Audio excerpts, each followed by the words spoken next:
বাধা সত্ত্বেও যত বাধাই আসুক আমরা ঐক্যবদ্ধ জাতি হিসেবে এই নতুন বাংলাদেশ গঠন করব ইনশাল্লাহ। ইনশাআল্লাহ। প্রস্তুত আছেন তো সবাই? শত্রুদের মোকাবেলা করতে হবে। চারদিকে শুধু আমাদের শত্রু আর শত্রু। ডক্টর ইউনূসের আসলে কেউ ভালো চাচ্ছে না। প্রিয় দর্শক মণ্ডলী, টাইটেল এবং থাম্বনেল দেখে যারা অবাক চিত্তে ক্লিক করেছেন, আসলে অবাক হওয়ার কিছুই নেই। ঘটনা উল্টা দিকে ঘুরে গেছে। ডক্টর ইউনূসের সাহসিকতার কারণে আমাদের দাদাবাবুরা বিগত 16 বছর যাবৎ আমাদের কাঁধের উপরে বন্দুক রেখে যেভাবে গুলি করছে আমাদেরকে, তারা এখন লেজ গোটায়া ছোট হয়ে আসতেছে। ঘটছে কি আজকে আপনাদেরকে শোনাবো। দেশ এবং দেশের বাইরে যে জায়গা থেকে আজকের এই ভিডিওতে ক্লিক করছেন সকলকে জানাচ্ছি আন্তরিক শুভেচ্ছা এবং অভিনন্দন। ঈদ মোবারক সবাইকে। আসলে আজকে আমার জন্য ঈদের দিন। গতকাল ঈদের দিন না, আজকে ঈদের দিন। নরেন্দ্র মোদী বেশি ফাল পাচ্ছিল না, এখন আবার আটো হয়ে আসতেছে ডক্টর ইউনূসের কাছে। ঘটনা শুনে খুশি হয়ে যাবেন। আজকে আমি 4টা গুরুত্বপূর্ণ নিউজ আপনাদেরকে দিব। একটু আমাকে সময় দিতে হবে। ভিডিওগুলো একে একে আমি আপনাদের সামনে উপস্থাপনা করব, সংবাদগুলো পড়ব। তার আগে চ্যানেলে যারা নতুন আসছেন দয়া করে চ্যানেলটি সাবস্ক্রাইব করে দিবেন এবং সেই সাথে ডক্টর ইউনূসকে যারা পছন্দ করেন তারা ভিডিওতে একটা লাইক দিয়ে দিবেন প্লিজ। আর ঈদের সালামি হিসেবে একটু সাবস্ক্রাইব করেন, ক্ষতি হবে না তো, করে দিন, বুঝছেন? চলেন প্রথম নিউজটা আপনাদেরকে দেই। স্ক্রিনে আপনারা একটা পিকচার দেখতে পাচ্ছেন। ডক্টর ইউনূসকে শেহবাজের ফোন, পাকিস্তান সফরের আমন্ত্রণ। ঘটনা ঘটে গেছে, পাকিস্তান সফরের আমন্ত্রণ। বুঝতে পারছেন বিষয়টা? মাত্র চীন থেকে আসছে। আবার যদি পাকিস্তানে যায়, পাকিস্তানের যে মিসাইল, সেখানে গিয়ে যে ডক্টর ইউনূস আরও কী করবে এটা দেখে তো জ্বালাপোড়া শুরু হয়ে যাবে দাদাবাবুদের। আপনারা কি মনে করেন ডক্টর ইউনূসের কি পাকিস্তান সফরে যাওয়াটা উচিত হবে? আপনি কি মনে করেন? একটু কমেন্ট করে জানায়েন তো। এটা খুশির সংবাদ ছিল না? খুশির সংবাদ ছিল। পাকিস্তান সফরে গেলে আওলা ঝালা লাগায়া যাব। এবার চলেন আরও একটা গুরুত্বপূর্ণ বার্তা আপনাদেরকে দিই। ধীরে ধীরে আসতেছি মূল আকর্ষণে। নরেন্দ্র মোদী বার্তায় কি বলছে ডক্টর ইউনূস রে, খোলা চিঠি কি হলো এটা আপনাদেরকে জানাবো, একটু সাথেই থাকেন। আরও একটা ছোট্ট গুরুত্বপূর্ণ নিউজ দিই। স্ক্রিনে আপনারা একটা পিকচার দেখতে পাচ্ছেন, পিনাকি ভট্টাচার্য, আপনারা সবাই চিনেন। দাদার ফেসবুক পেজ যেটা ছিল সেটা ফেসবুক সাসপেন্ড করে দিয়েছে। এই জিনিসটা আপনাদেরকে অবগত করলাম, কারণ এটা হয়তো আপনারা না জানলে আপনারা বিভ্রান্ততে পড়বেন। কারণ এই চ্যানেলে অনেক দর্শক আছে যারা পিনাকি ভট্টাচার্যকে ভালোবাসে। ফেসবুকের কিছু কমিউনিটি গাইডলাইনের কারণে দাদাকে বিভিন্ন লেখা লিখে তো এগুলো তারা সাপোর্ট করে না, এই জন্য তারা পিনাকি ভট্টাচার্যর পেজকে সাসপেন্ড করছে। এটা ছিল একটা ছোট্ট নিউজ। এবার আরও একটা গুরুত্বপূর্ণ নিউজ আছে, এরপরেই নরেন্দ্র মোদীর বিষয়টা বলতেছি। গুরুত্বপূর্ণ নিউজ হচ্ছে, আমাকে ইন্ডিয়ান এক মুসলিম ভাই কমেন্ট করছিল যে ওহাব ভাই, আপনি ভারতে মুসলমানদের উপরে নির্যাতন হয় এটা নিয়ে কথা বলেন না কেন? অবশ্যই বলবো, কিন্তু নির্যাতনের আগে যে জিনিসটা আমার কাছে আসছে, ঈদের দিন একটা ভারতে অনাকাঙ্ক্ষিত ঘটনা ঘটে গেছে, এরকম কখনো ঘটে নাই। নরেন্দ্র মোদী হয়তো এই সুযোগগুলো দিতেছে, কারণ সম্পর্ক তৈরি করতে হবে, অবস্থা ভয়াবহতার, বুঝছেন? ঘটনা কি ঘটছে? ভারতের ঈদগাহে আসা মুসল্লিদের উপরে সনাতনী ভাইদের পুষ্পবৃষ্টি। একটু আলহামদুলিল্লাহ কইতেন না? এটা ভালো, আসলে ভালো হলে ভালো বলতে হবে। ঘটনা কি ঘটছে একটু সংক্ষেপে বলতেছি।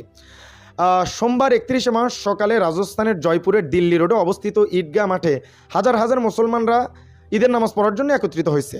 সেখানে গেরুয়া পোশাক পরা কিছু সনাতনী ভাইরা এসে মুসল্লিদের উপরে গোলাপ ফুলের পাপড়ি বর্ষণ করছে আর কি। এটা কেন করছে? কারণ তাদের একটা সংগঠন আছে যে হিন্দু মুসলিম কোনো দ্বিধাভেদ নাই, তারা সবাই ঐক্য, এটা বোঝানোর জন্য তারা এই কার্যক্রমটা করছে এবং তাদের সংগঠন এই কাজটা করে আসতেছে যাতে মুসলমান হিন্দুদের ভিতরে বিভাদ সৃষ্টি না হয়। এটা অনেক ভালো একটা নিউজ না? তাহলে কয়টা গেল? 3টা। এইবার চলেন আমাদের নরেন্দ্র মোদী সাহেব, এই নিউজটা দেওয়ার পরে কিন্তু একটা ভিডিও চিত্রও আপনাদেরকে দেখাবো, বুঝছেন? একটু সাথেই থাকেন।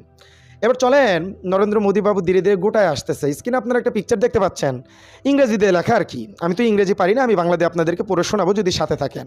এটা প্রাইম মিনিস্টার নরেন্দ্র মোদী নিজে আর কি সেন্ড করছে ডক্টর ইউনূস রে, বুঝছেন? তো সেখানে কি লিখছে একটু বাংলাতে আপনাদেরকে এখানে দেখাচ্ছি। আমি যদি একটু হালকা একটু পড়ি, যদি সময় থেকে শুনেন। ভারতীয় প্রধানমন্ত্রী নরেন্দ্র মোদী প্রধান উপদেষ্টা অধ্যাপক মোহাম্মদ ডক্টর ইউনূসের কাছে ঈদ উল ফিতর উপলক্ষে বাংলাদেশের মানুষকে শুভেচ্ছা জানাতে নিচে বার্তা পাঠান। কেন? আপারে তো পাঠিয়ে দিচ্ছি, এখন শুভেচ্ছা পাঠানো লাগে কেন? আমরা চায়না দিয়ে ঘুরে আসছি, আমরা পাকিস্তান যাইতেছি, আমাদের আর শুভেচ্ছা বার্তা লাগবে না বাবা। দেখেন আরও কি বলতেছে।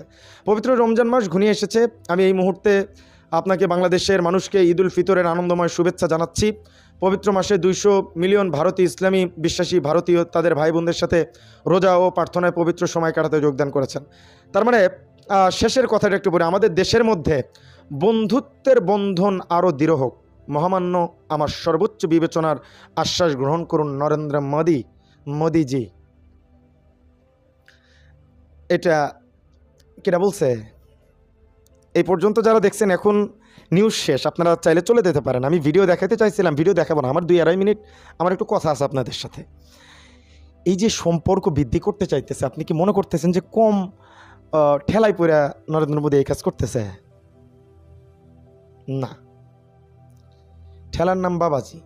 আপনি যত কুতুর কুতুর করবেন সবাই আপনারে পিছা ফেলাইব, কিন্তু আপনি যখন সবার মানে উপরে অ্যাকশনে কথা বলবেন, পাওয়ার পিচ দিবেন, তখন সবাই সাইলেন্স। এটা ঘটতেছে তো, আমরা দেখলাম না? এই যে নরেন্দ্র মোদী, কি দরকার আছে? সম্পর্ক দৃঢ় করার কথা বলতেছেন, আমরা পাকিস্তান যাইতেছি, আপনার সম্পর্ক দৃঢ় কথা বলতেছেন। আর এই যে নির্বাচনের যে ব্যাপার, আপনারা গতকাল ঈদের দিন ঈদের নামাজ হয়েছে, ডক্টর ইউনূস সাহেব জামাতের সাথে ঈদের নামাজ আদায় করছেন। সেখানে একটা স্লোগান আমার খুব ভালো লাগছে, বলতে পারেন মনটা জুড়ে গেছে, যেটা আপনারা আসলে কমেন্ট বক্সে প্রতিনিয়ত লিখেন যে ডক্টর ইউনূসকে 5 বছর 10 বছর ক্ষমতায় দেখতে চাই, যতদিন থাকতে চাই তাকে ক্ষমতায় দেখতে চাই। যদিও এটা সম্ভব না। প্রফেসর ডক্টর মোহাম্মদ ইউনূসের বক্তব্য আমি শুনছি, তিনি বলছেন যে ডিসেম্বর অথবা 26শে জুলাইয়ের মধ্যেই নির্বাচন হবে, এটা তিনি বলছেন। কিন্তু আজকে ঈদগাহ মাঠে যে ঘটনাটি ঘটছে, ইতিহাস সাক্ষী হয়ে গেল। এক বাক্যে সবাই 5 বছর চাই স্যার, আপনারে 5 বছর চাই। বাংলাদেশের 16 বছরের ইতিহাস, আগের ইতিহাস তো জানি না, ছোট ছিলাম, কোনো সরকার প্রধানের সাথে মানুষ হাত মিলাইতে পারছে, সাধারণ জনগণ মনের কথা বলতে পারছে, এক কাতারে নামাজ পড়তে পারছে। এটা অবশ্যই আমাদের জন্য প্রাউডের বিষয়, সবাই সাধুবাদও জানাইছে।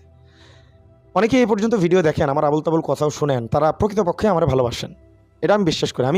আমার চ্যানেলে 6 লাখ সাবস্ক্রাইবার, এর ভিতরে হয়তো আমি হাতে গোনা 200-100 মানুষের ভালোবাসা কামাইছি যারা অরিজিনাল আমার ভালোবাসে, তো তারা হয়তো এই পর্যন্ত দেখেন। তো আপনাদের জন্য ভালোবাসা, আপনাদের জন্যই কন্টেন্ট বানাই, আপনারা না থাকলে আমি কিছুই না। আমার ভুলগুলো ধরিয়ে দেবেন।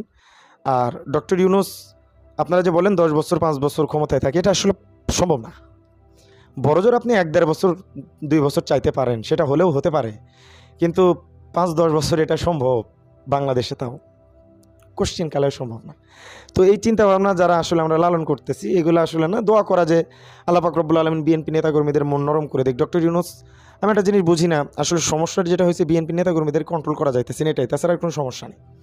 আর আওয়ামী লীগ যেভাবে তাদেরকে সাহায্য করতো, এই সরকার তো পারবে না আর করবেও না, এটাই বাস্তবতা।